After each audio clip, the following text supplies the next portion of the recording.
Assalamualaikum warahmatullahi wabarakatuh. Innal hamdalillah nahmaduhu wa nasta'inuhu wa nastaghfiruh wa na'udzu billahi min shururi anfusina wa min sayyiati a'malina may yahdihillahu fala mudilla lahu wa man yudlil fala hadiya lahu. Asyhadu an la ilaha illallah wahdahu la syarika lahu wa asyhadu anna Muhammadan abduhu wa rasuluh. Sallallahu alaihi wa ala alihi wa ashabihi wa man tabi'ahum bi ihsanin ila yaumiddin amma ba'du. Rabbi shrah li sadri wa yassir li amri wahlul 'uqdatam min lisani yafqahu qawli. Allahumma faqihna fid din wa 'allimna ta'wil. Para jamaah sekalian yang semoga dirahmati oleh Allah Azza wa Jalla, alhamdulillah kita panjatkan puji dan syukur kehadirat Allah Azza wa Jalla yang masih memberikan taufiknya kepada kita dan nikmat-nikmatnya kepada kita, yang memberikan kesempatan dan kesehatan sehingga kita bisa mengisi umur kita dan waktu kita ini untuk ketaatan, terutama di hari-hari ini yang Nabi Shallallahu Alaihi Wasallam sabdakan, ma min ayyamin al-amalu fihinna ahabbu ilallah min hadhihi al-ayyamil ashr. Nabi Shallallahu Alaihi Wasallam bersabda, tidaklah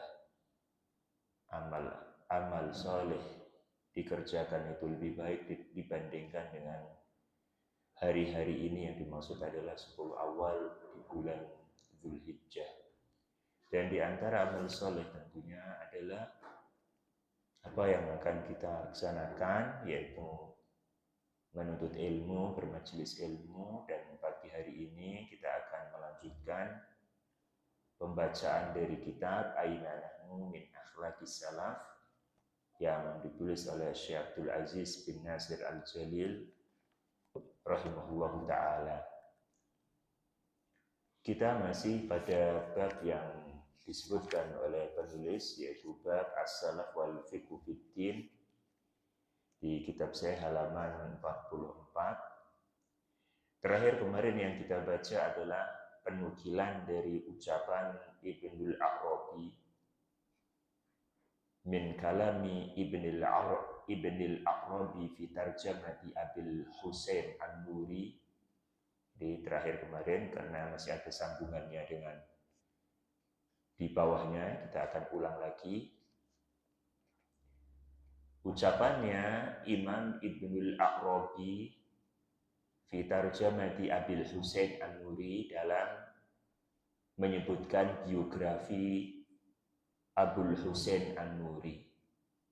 Qal, kata Ibnul Arabi, mata Abul Husain meninggal, wahum yatakallamuna indahu fi syai'in, sementara orang-orang membicarakan tentang Abul Husain ini pada perkara-perkara yang tidak mengenakkan. Artinya sudah meninggal tapi masih diribahi, masih diceritakan aib-aibnya. Jadi ini adalah seburuk-buruk ghibah. Karena kalau seandainya masih hidup saja itu dosanya sangat besar, apalagi sudah meninggal, yang mana kesempatan untuk bertaubat dengan meminta maaf itu sudah terputus. Kalau seandainya masih hidup, masih berkemungkinan untuk meminta maaf, meminta kehalalan. Sehingga beliau mengatakan, sukutuhum anhu aula, diamnya manusia tentang membicarakan dia, yakni menghibahi orang yang sudah mati itu, aula, lebih baik. Li'annahu syai'un yatakahhanuna fihi, karena itu adalah sesuatu yang dia terka-terka, seperti kahana. Kahana itu dari kata kahan, yaitu artinya mendukun, ya, menerka-nerka. Artinya pembicaraan terhadap seseorang itu biasanya hanya secara dzon, prasangka, yang kemudian disimpul-simpulkan kalau dia bertindak begini berarti orangnya begini. Itu umumnya manusia seperti itu. Menvonis seseorang dengan mencocok-cocokkan tindakan-tindakannya. Padahal tindakan itu bisa jadi lupa, bisa jadi terpaksa, bisa jadi belum tahu hukumnya. Tapi kadang-kadang orang itu melihat, oh dia itu begini, dia itu begini. Berarti otomatis dia itu begini. Ini yang belum maksud di sini. Karena betapa banyak sesuatu yang diceritakan itu hanya menerka-nerka. Wa yata'assafuna bidzununihim. Ini sebagai penguat. Dia hanya dengan prasangka-prasangka, dengan zon-zonnya. Fa idza kana ulaika kadzalik, kalau mereka sudah membicarakan seperti itu, fa kaifa biman hadatsa ba'dahum. Maka bagaimana dengan orang yang setelahnya nanti? Karena biasanya umumnya, para jamaah sekalian, orang itu semakin jauh dari cerita, itu semakin berpotensi untuk nambah-nambahi cerita itu. Kalau di awal saja sudah diceritakan begini-begini, yang mungkin itu tambahan-tambahan yang diselipkan, orang yang semakin jauh itu biasanya akan lebih nambahi gitu. Itu secara umum. Qala aidan, kita lanjutkan di sini. Imam Ibnul Arabi juga mengatakan, innama kanu yaquluna jama'. Kemudian manusia mereka membicarakan tentang istilah jama'. Wa suratul jam'i inda kulli ahadin bi khilafiha. Nah, sementara istilah jama', dan jama' ini nanti ada istilah-istilah para jamaah sekalian dari istilah-istilahnya orang-orang tasawuf, ya, kita akan baca terlebih dahulu. Istilah jama' ini inda kulli ahadin, pada setiap orang, ya, setiap kelompok dan perbedaan zaman itu bi khilafiha indal akhar. Itu beda maknanya menurut orang lain. Jadi artinya apa? Ada istilah itu yang difahami orang ini sama difahami orang yang lain itu berbeda. Atau difahami pada masa dulu dengan masa sekarang itu pun berbeda. Atau itu bahasa Al-Quran yang bahasa sekarang, bahasa orang-orang manusia umumnya itu berbeda. Seperti misalkan istilah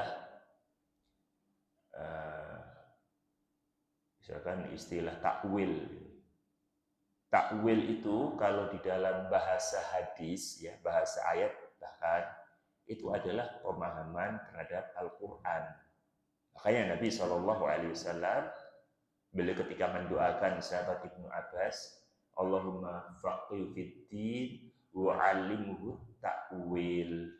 Jadi Nabi mendoakan Ibnu Abbas, ya Allah fahamkan dia dalam urusan agama dan ajari dia ilmu takwil. Nah, ajari ilmu takwil di sini bukan takwil yang difahami orang sekarang. Yang dimaksud takwil di sini adalah tafsir. Sementara takwil di masa sekarang itu identik dengan merubah makna dari yang zahir kepada makna yang lain. Seperti takwilnya orang-orang Jahmiyah, orang-orang Mu'tazilah tentang makna Allah itu di atas arsy, ya, istawa ditakwil dengan istaula. Itu berarti ada perbedaan makna. Demikian juga istilah milladunna ilma. Milladun yang orang sekarang itu kan bahasa Al-Quran tuh dalam surat Al-Kahfi. Ya, diberikan di sisi kami ilmu, itu kan.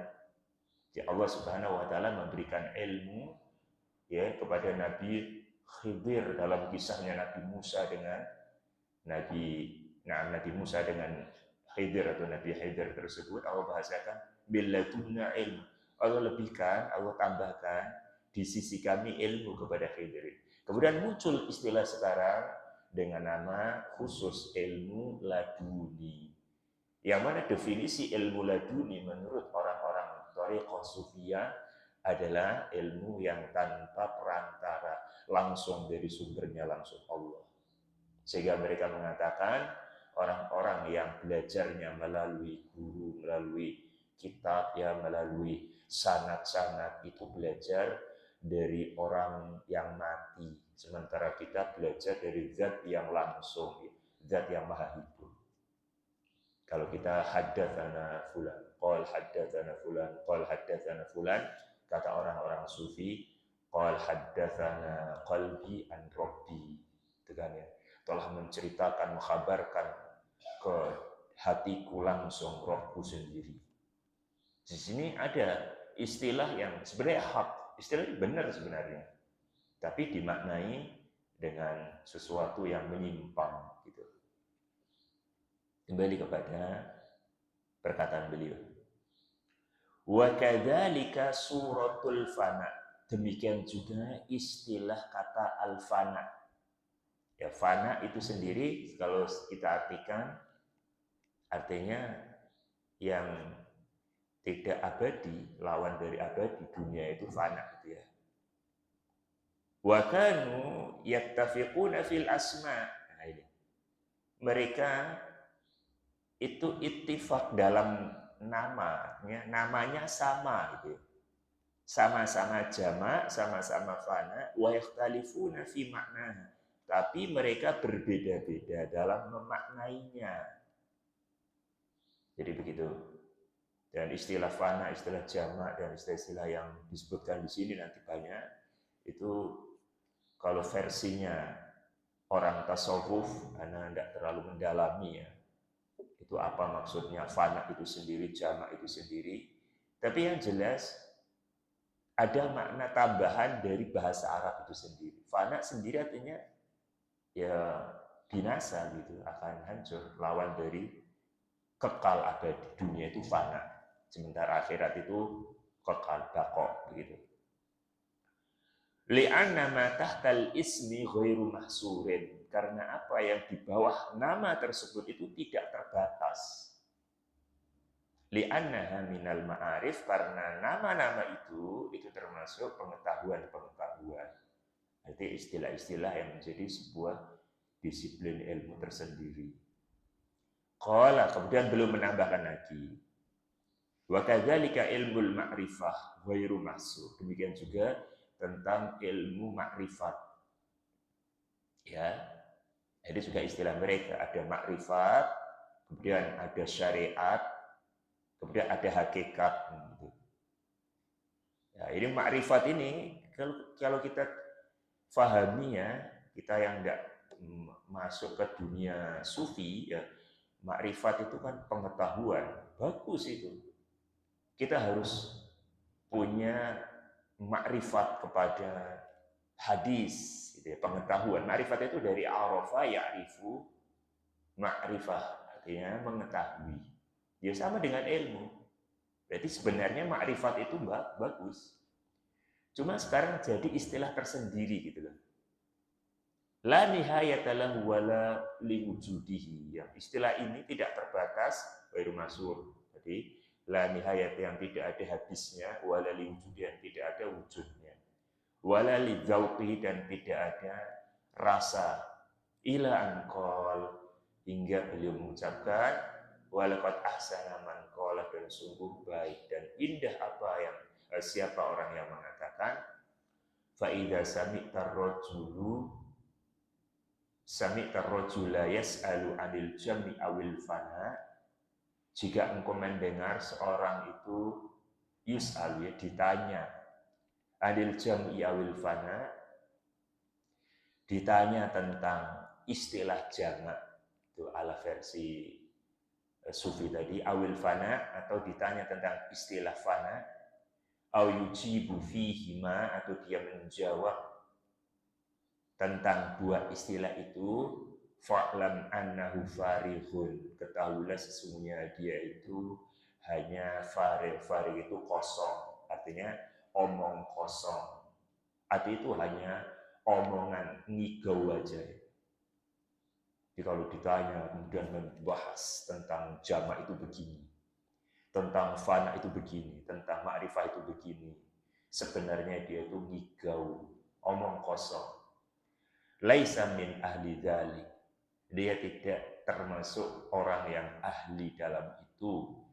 Id ahluhuma la yus'aluna anhu li'ilmihim annahu la yudriku bil wasfi.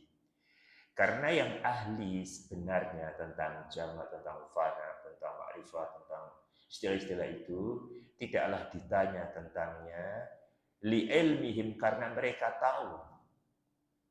Ya. Mereka sendiri yang ahli itu tahu annahu la yudriku bil wasf, bahwa mereka tidak tahu tentang hakikat sifatnya. Jadi yang ahli justru mereka yang sadar bahwasanya nggak bisa mendefinisikan. Itu yang ahli. Ya.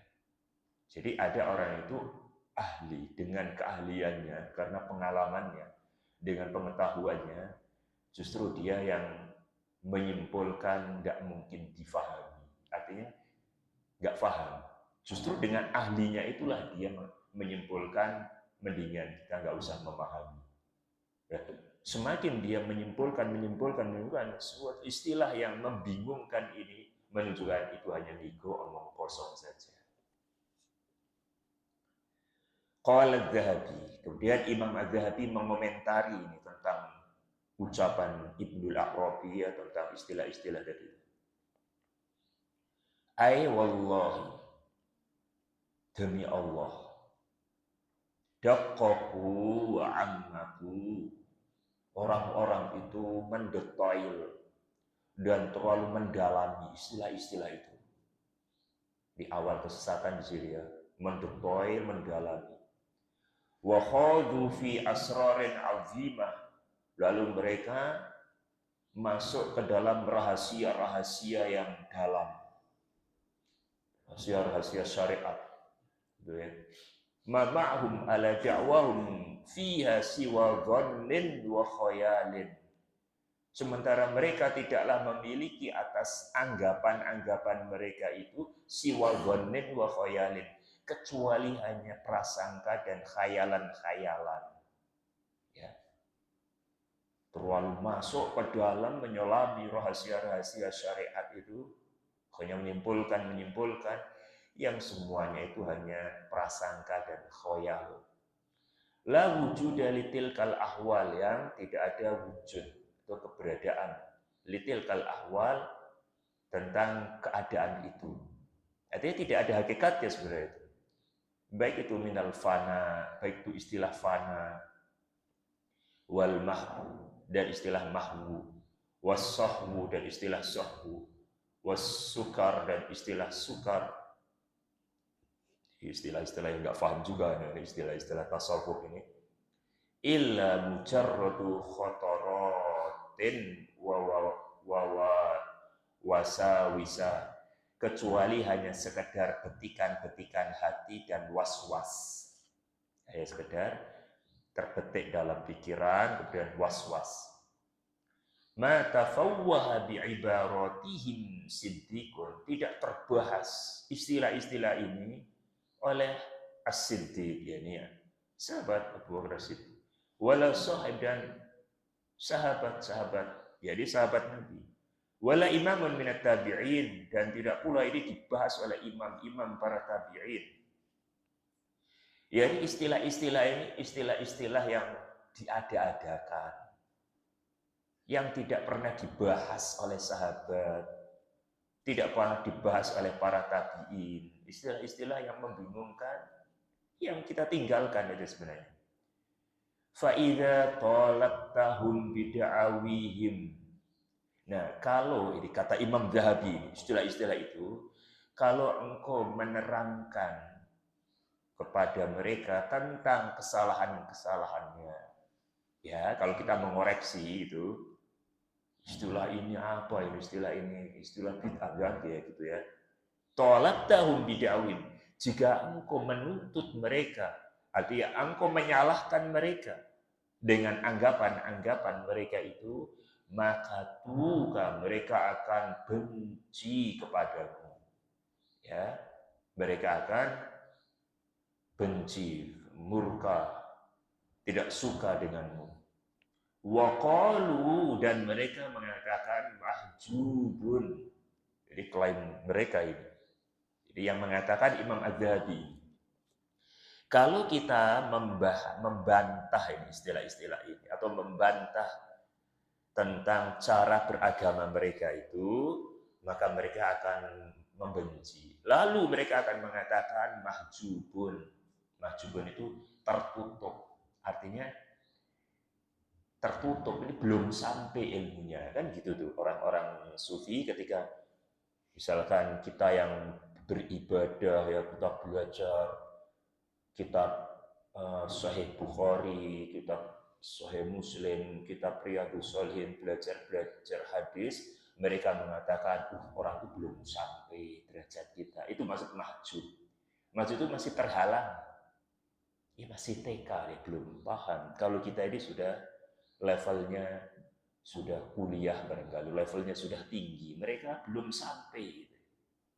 Jadi mereka benci dan mereka menuduh ini masih kanak-kanak, nggak pantas membantah kita ini. Wa in sallamta lahum qiyadatat takhabbata ma ma'aka minal iman. Tapi jika engkau menerima istilah-istilah mereka itu, jika engkau ikut larut mengikuti alurnya mereka, ya, takhabbata ma ma'aka minal iman, maka akan takhabbata itu menjadi goncang dan muncul keraguan-raguan minal iman dari keimananmu. Artinya imanmu nanti akan jadi goncang begitu. Dan ini membahayakan. Kalau kita mengikuti alur mereka, bahwasanya ilmu mereka itu berarti langsung gitu ya, tanpa perantara kitab gitu kan, langsung gitu. Maka sudah iman kita yang akan tergerogoti di sini. Takhabbata ma ma'aka minal iman. Imanmu yang akan rusak nanti. Kenapa bisa rusak, jamaah sekalian? Karena kalau seandainya kita sudah mulai menerima, akhirnya keyakinan kita ini yang sebelumnya kita yakini akhirnya ragu. Oh iya ya, berarti lebih baik tanpa kitab, ya belajar itu langsung aja lewat Jibril dulu lah. Itu langsung aja, langsung Allah, langsung aja lewat mimpi. Ya. Sampai akhirnya, kasihan banget ya dulu para sahabat ya, masih belajar, masih capek gitu. Akhirnya kasihan banget Rasulullah ya. Rasulullah masih di bawah kita ternyata. Akhirnya kufur kalau sudah kayak gitu. Menganggap bahwasanya dirinya itu lebih alim, lebih berilmu daripada Rasulullah. Rasulullah itu masih syariat, kalau kita sudah ma'rifat, ya sudah hakikat gitu kan. Itu imannya akhirnya yang jadi taruhannya. Wahabata bikal hal alal hayrah wal muhal. Dan turun keadaanmu alal hayrah atas kebingungan wal muhal dan kemustahilan. Waramaktal ubat bi'ainil makti. Lalu engkau akan memandang orang-orang yang beribadah bi'ainil makti itu dengan pandangan benci. Ya, kalau sudah masuk terkena syubhatnya sufi, maka engkau memandang orang yang rajin beribadah itu pandanganmu akan benci. Tidak suka nanti. Kenapa? Ya karena mereka capek-capek beribadah, padahal nggak ada gunanya. Wa ahlul Qur'ani wal hadithi bi'ainil bu'di. Dan engkau akan memandang ahli Al-Quran dan ahli hadis dengan pandangan yang jauh. Wa qulta, dan engkau mengatakan masakin, miskin-miskin itu yang belajar Al-Quran, yang belajar hadis, mahjubuna, terhalang-halangi dari syariat atau dari yang kita fahami. Wala haula wala quwata illa billah. Ya, tidak ada daya dan kekuatan kecuali dari Allah Subhanahu wa taala. Jadi itu bahayanya. Sampai akhirnya kepada keyakinan wahdatul wujud. Manunggaling kaula Gusti yang nyatu antara hamba sama Tuhan. Ya. Aku itu Tuhan, ya aku itu hamba gitu. Tidak ada bedanya. Akhirnya itu tidak nyembah sudah. Lepas dari peribadahan. Loh, kalau saya ini Tuhan, ngapain saya beribadah? Itulah kekufuran. Ini sufi yang derajatnya kepada kekufuran. Perhatikan para jamaah sekalian, tentang masalah tasawuf, masalah thariqah sufiyah ini tidak kita pukul rata. Karena ada orang-orang yang hanya ikut-ikutan. Tapi yang ekstrim, orang sufi yang ekstrim, yang meyakini manunggaling kaula Gusti atau keyakinan wahdatul wujud, jelas kufur. Tidak ada kekufuran yang lebih kufur daripada keyakinan ini. Itu yang ekstrim-ekstrim. Tapi kalau ditanya, sufi sendiri itu kafir apa enggak? Ya, kita tidak bisa memukul.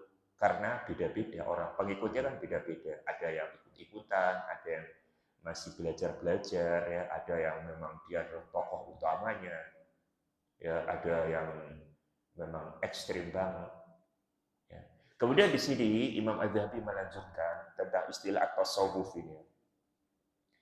Fa innama tasawwufu wa ta'alluhu wa suluku wa sayru wal mahabbatu ma ja'an ashabi Muhammadin. Sesungguhnya tasawuf, ta'alluh itu beribadah, wasuluk dan perjalanan, wasair sama saja, perjalanan menuju Allah, wal mahabbah dan kecintaan, ya, itu adalah apa-apa yang datang dari sahabat-sahabat Nabi Muhammad. Artinya kalau seandainya mau mengistilahkan istilah tasawuf, istilah ta'alluh, itu kan istilah-istilah mereka, istilah suluk, ya, istilah sair, istilah mahabbah. Itu yang penting sesuai dengan sahabat-sahabat Nabi Muhammad, itu tidak masalah itu. Karena itu di sini dalam catatan kaki, Muradu Zahabi rahimahullah bit tasawuf, istilahnya Imam Zahabi tentang tasawuf di sini adalah az-zuhdu fid dunya wal istihadu fil ibadah. Adalah istilah zuhud dalam dunia dan bersungguh-sungguh di dalam ibadah. Sehingga istilah tasawuf dulu sama sekarang itu beda. Kalau orang dulu, para tabi'in mengungkapkan fulan ini tasawuf, orang dulu ya, di masa tabi'in gitu, maka yang dimaksud tasawuf itu adalah orang yang cenderung kepada zuhud dan serius beribadah. Tidak ada keyakinan-keyakinan yang aneh-aneh ya. Keyakinan bersatunya hamba dengan Tuhan itu belum ada dulu. Jadi istilah tasawuf ini, dan itu juga yang difatwakan supaya kita ini enggak memukul rata gitu ya. Karena beberapa ulama itu kadang menyebutkan ulama ini dia min tasawuf, maksudnya yang zuhud gitu loh.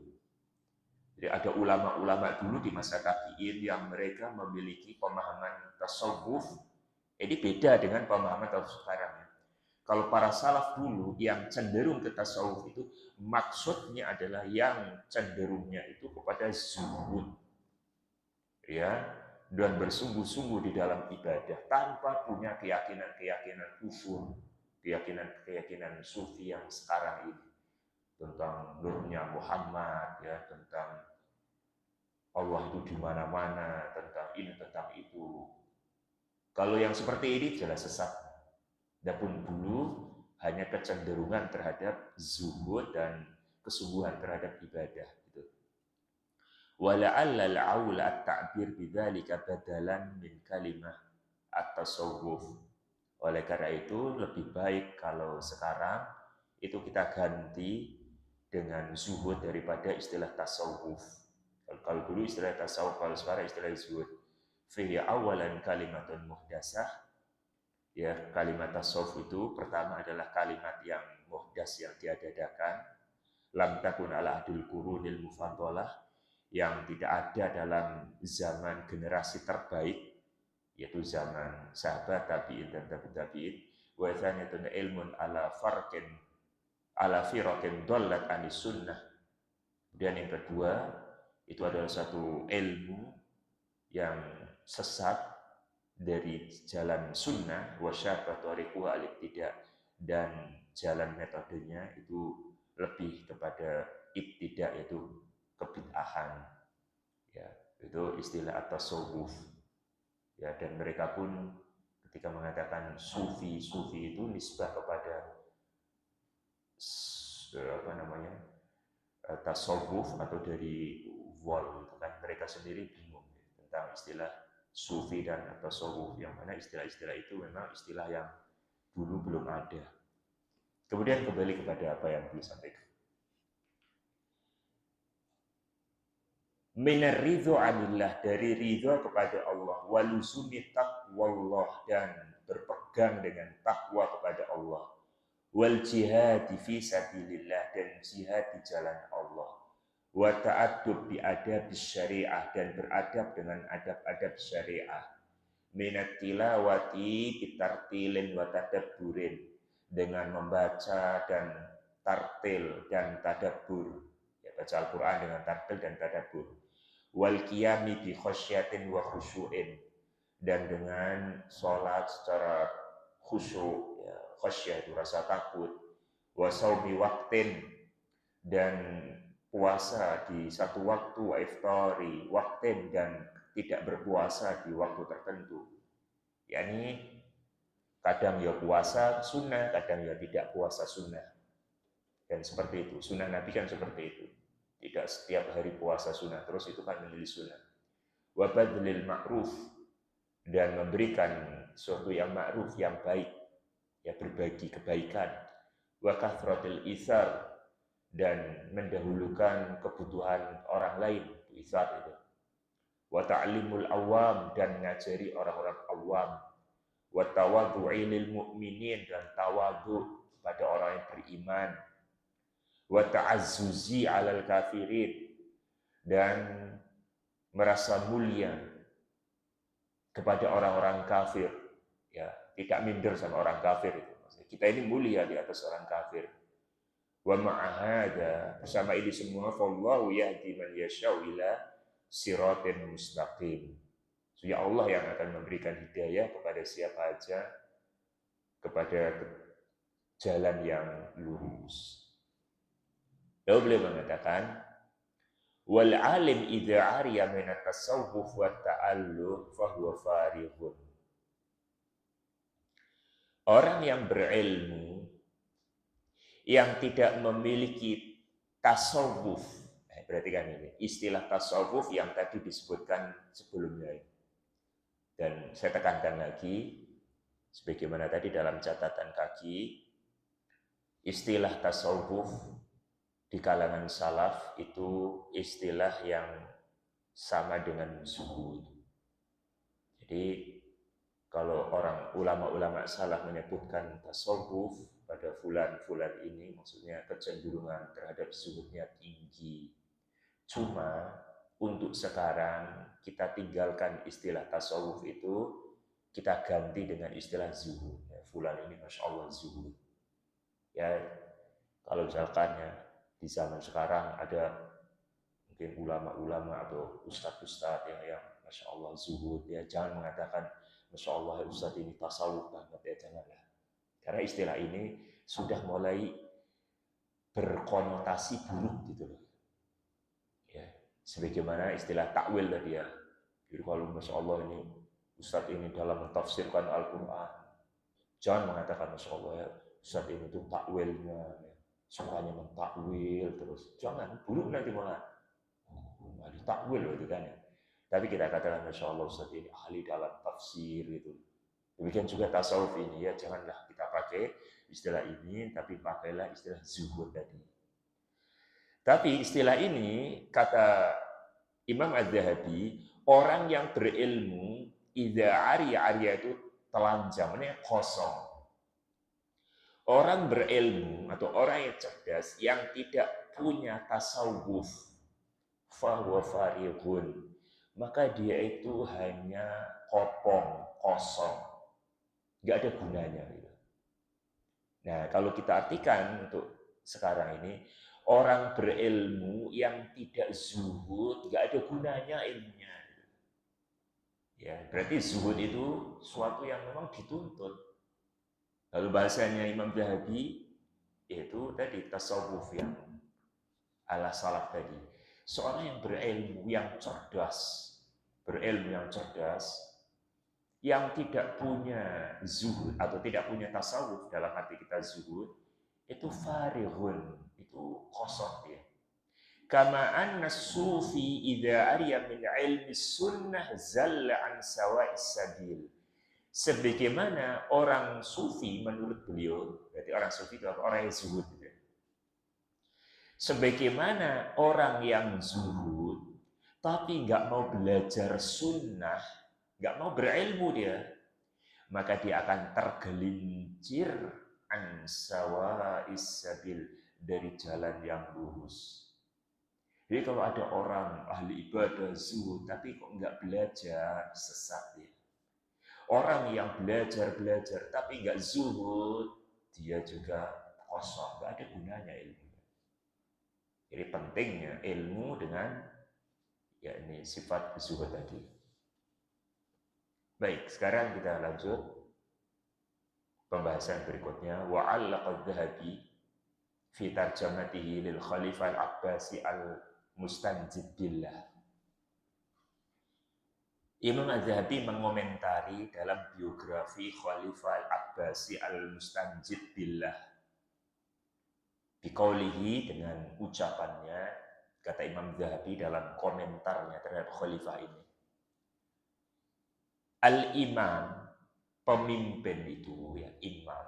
Jadi kita kalau pengen nyari pemimpin atau nunjuk pemimpin, idza kana lahu aqlun jayyid, jika dia memiliki akal yang baik, pemahaman yang baik, wadinun matin, dan agamanya kuat, berarti punya kecerdasan dan punya agama.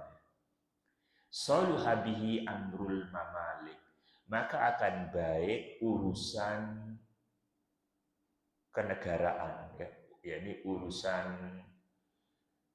urusan yang dia memimpin dalam perkara tersebut. Fa in dha'ufa aqluhu, tapi kalau akalnya lemah, artinya kurang paham. Jadi kriteria terbaik ini, pemimpin itu harus dia punya pemahaman, paham dalam masalah kenegaraan, dan punya agama yang tinggi. Kalau seperti itu akan baik nanti, urusan rakyat akan baik.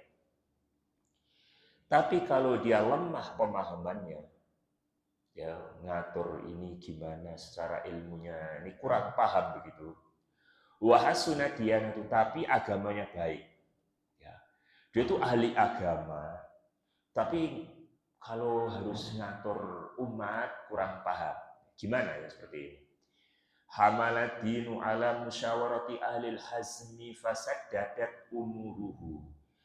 Maka agamanya akan membuat dia bermusyawarah kepada orang-orang yang ahli, sehingga nanti urusan kenegaraannya jadi baik juga. Jadi agama bagus, pemahaman terhadap urusan negara kurang, maka dengan agamanya tidak mungkin dia akan ngomong, memutuskan kecuali musyawarah. Nah, akhirnya kalau setiap perkara musyawarah dulu dengan ahlinya, ya jadi perkaranya akan baik pula.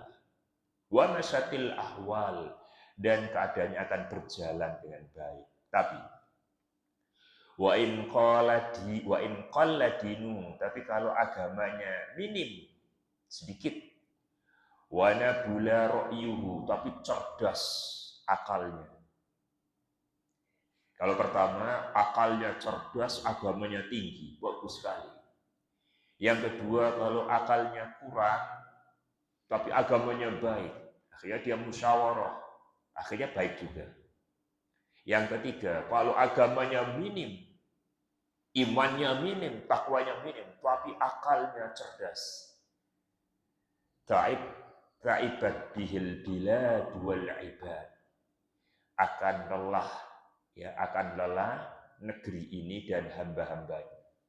Rasanya susah nanti lah. Cerdas tanpa agama itu hanya akan rusak.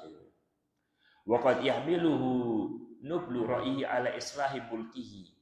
Yang terkadang kecerdasannya itu hanya akan mengantarkan untuk memperbaiki kerajaannya saja. Wa ra'iyatahu lidunya lalit taqwa, dan rakyatnya hanya untuk dunianya bukan untuk ketakwaannya. Fa inna qasadinuhu wa aqlu kasural fasad. Dan yang keempat, apabila agamanya minim, akalnya juga minim, separah ini, wes enggak ahli memimpin, wes dia juga enggak ahli agama, kasural fasad, rusaknya lebih banyak lagi. Wadha'atir ra'iyah, dan rakyat akan terbengkalai, ya. Agamanya juga enggak punya pengalaman, ilmu kepemimpinan juga enggak ahli, rusak dan terbengkalai rakyat ini. Wa ta'ibu bihi illa an yakuna fihi syaja'atun, ya. Dan manusia itu akan lelah dibuatnya kecuali kalau dia punya syaja'ah, keberanian, walau sabwatun wa haibatun fil nufus, dan dia itu memiliki wibawa di hati rakyat. Fayanjabirul hal, maka itu mungkin bisa menutupi keadaan. Artinya kalau dia punya wibawa lah mending, ya. Tapi fa in kana jubbanan, tapi kalau dia pengecut, ya, qaliladdin adimur ra'i, penakut, pengecut, agamanya minim, kemudian akalnya, pengalamannya juga minim, kathirul asfi, yang banyak kekurangan-kekurangannya, faqad ta'arrada li bala'in ajilin wa rubbama uzil wa sujin illam yuqtal, maka akan musibah merata kemana-mana, bahkan dirinya bisa jadi uzila, diusir, bisa jadi. Bukan hanya rakyatnya yang terkena bala, tapi dirinya. Ya pemimpin yang kayak gini wis pengecut, gak punya agama, gak punya pengalaman. Bukan hanya rakyat, tapi dirinya bisa jadi diusir, wasujin, atau dipenjara, illam yuktal, kalau tidak dibunuh. Ya, dan kalau dibunuh ya lebih ngeri lagi. Wa dhahabat anu dunia, dunia hilang. Wa ahatat bi khotoyahu, dan akan diliputi dengan dosa-dosa, kesalahan-kesalahan. Wa nadim, dan dia akan menyesal. Wallahi, demi Allah, haitsu la yughnin nadam, di mana tidak bermanfaat lagi penyesalan. Wa nahnu, kemudian kata Imam, siapa tadi? Imam Az-Zahabi, ya. Di masa Imam Az-Zahabi. Wa nahnu, dan kami, ayisunal yauma, hampir berputus asa di hari ini, min wujudi imamin rasyidin min sairil wujuh. Luar biasa kata beliau ini. Ya, kejujuran beliau ini. Kami hari ini hampir berputus asa untuk adanya, munculnya pemimpin yang rasyid, yang terbimbing, pemimpin yang adil, min sairil wujuh, dari segala sisi. Artinya mustahil, ya, pemimpin yang sempurna, begitu ya. Ini di zaman beliau, ya, di zaman ilmu, di zaman orang-orang masih baik, adab, dan karakter juga masih banyak yang baik. Beliau mengatakan, kami hampir berputus asa munculnya imam adil yang terbimbing dari segala sisinya. Ya. Fa in yassarahullahu lil ummah bi imamin fihi kathratu mahasin wa fihi masawi qalilah, dan semoga Allah memudahkan, ya.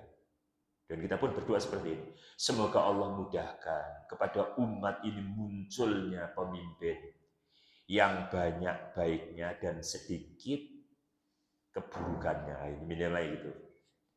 Kita berdoa ya untuk pemimpin kita, mudah-mudahan Allah munculkan pemimpin yang banyak kebaikannya dan sedikit keburukannya. Karena kalau pemimpin yang semuanya baik, tidak ada steril dari keburukan, mustahil. Karena manusia, apalagi pemimpin itu cerminan rakyat. Kalau rakyatnya seperti itu, sukanya makan harta yang haram, maka akan muncul pemimpin yang ketika ada kesempatan korupsi, ya senangannya korupsi gitu kan. Cerminan dari rakyat nanti pemimpin itu.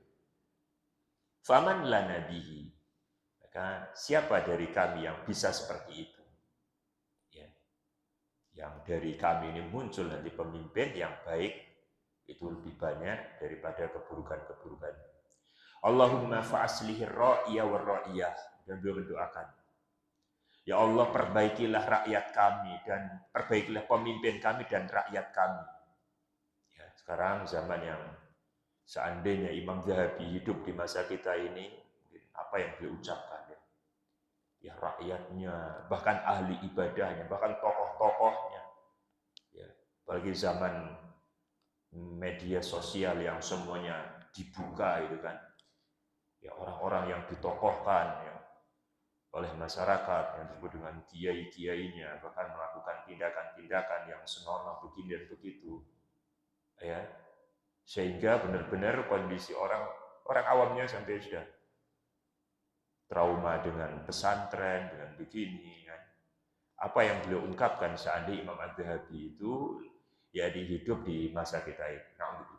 Allahumma aslihir ra'i war ra'iyah. Ya Allah, perbaikilah pemimpin kami war ra'iyah dan rakyat kami. Warham ibadaka wa wafiqhum. Ya Allah, rahmatilah hamba-hambamu ya Allah. Dan berilah taufik kepada mereka ya Allah. Allahumma ayyid sultanahum. Ya Allah, kuatkanlah kekuasaan pemimpin kami ya Allah. Ya, sultan ya, kekuasaan mereka ya. Kuatkanlah ya Allah. Wa'inhu bitaufikika ya Allah, tolonglah ya, berilah inayah ya. Wa'inhu, berilah pertolonganmu kepada pemimpin kami. Bitaufikika, itu dengan taufik darimu ya Allah.